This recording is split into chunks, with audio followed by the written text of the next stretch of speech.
mga Bisaya. Tayo po ang nagpapatunay na ang Diyos ay hindi nagsisinungaling.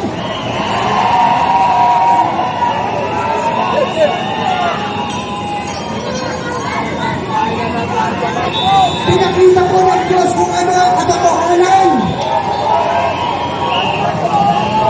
Tama po ba? Atty. Glenn Chong is here. At saka si Atty. Harry Roque. Yay!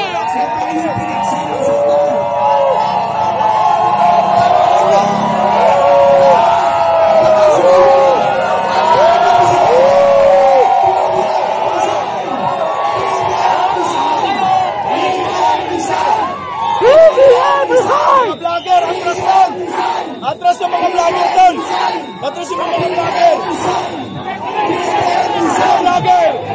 Atras yung mga vlogger! Atras! Atras! Atras yung mga vlogger!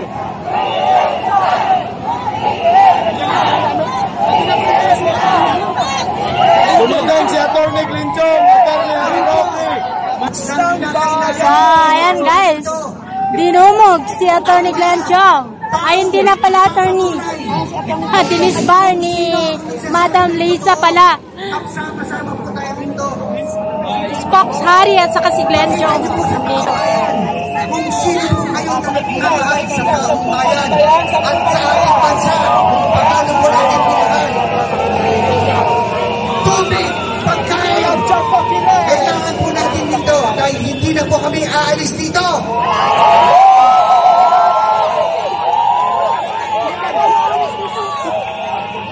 Magandang hapon sa inyong lahat. Nandito po tayo dahil may purpose. Hanggat hindi bumababa ang ating bangag na presidente. Maganda na po ako, dapat magpahinga na ako sa bahay o doon sa mga mall. Pero naiisip ko ang kinabukasan ng ating mga bata, yung apo ko.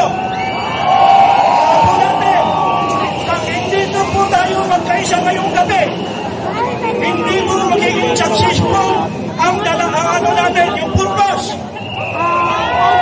Wala na pong uwian. Nandun po ako sa itsa ng People's Power. Nagpapalitan po ang tao. Nagpapalitan, may pang-araw, may pang-gabi. Kung kayong grupo, kayo nang bahala, mag-usap-usap kung kailan kayo mag-uot dito sa Liwasang Bonifacio. Bobo naman na. Ang nasa pagkakaroon ng milyon, bobo. Ang nakakasalin ng milyon. Nakasalin ng 100,000. Ito, gusto na yung makasalo. Tingnan yung manood ko sa mainstream media, ha? Pinapapwesto lang, pinapapwesto. Hindi ako taka-KOBC, pero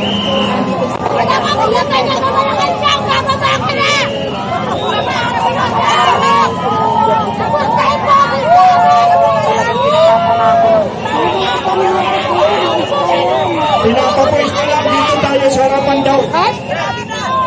Ang istayan. Harapan ko doon. Oh, yung kalayan si Junior. Si Robert naman. Mga kababayan! Kanina kong mahinaan, nagsasalita.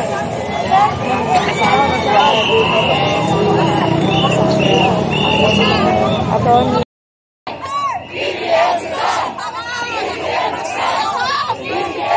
Nakita po natin kung ano po ang pagpapahirap ng mga pulis na kung paano pinahihirap ang mga kababayan. Tao rin po sila na tulad nyo.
Mga sir, mga ma'am, backward po kayo. Oh, sige po. Yan. Yan po ang masunurin. May pagkakaisa. May pagmamahal. May respeto.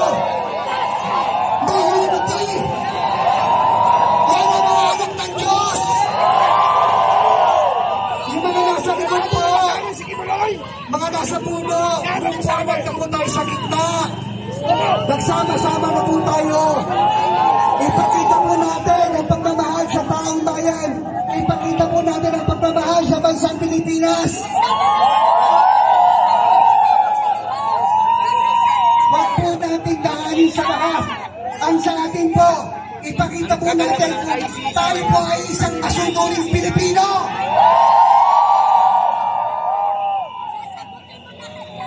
May pagkakaisa po ang KOJC. Ang hinihiling po lang namin, ano po ba ang puset? Protektahan po natin ang mamamayan, hindi po natin abusuhin. Nandiyan po ang Diyos nakatingin sa atin. Darating yung tamang oras na para sa inyo kung paano niyo po ginagawa sa mga taong hindi marunong lumaban. Kaya tayo mga naghihirap, nagsisikap para kumain ng 3 beses isang araw. Diba? Ang bigas hanggang ngayon, problema pa rin po natin. Pwede po ba natin kantahin yung kanta po ng KOJC? Yung sa bigas po? Bigas. Sino po ba ang mga Bisaya? Hindi naman may nais. Yung masingin nasa Davao. O, kantayin na lang po natin yung... Bigas na tagpi. Kabisado pa po nga. Kabisado pa po. Kabisado pa. Sumunod lang po tayo. Kantayin po natin yung bigas. Para marinig naman po ng mga nasa Malacanang. Kinakain nila po yung special rice. BBM, bangag. Nasa ng kenting bugas.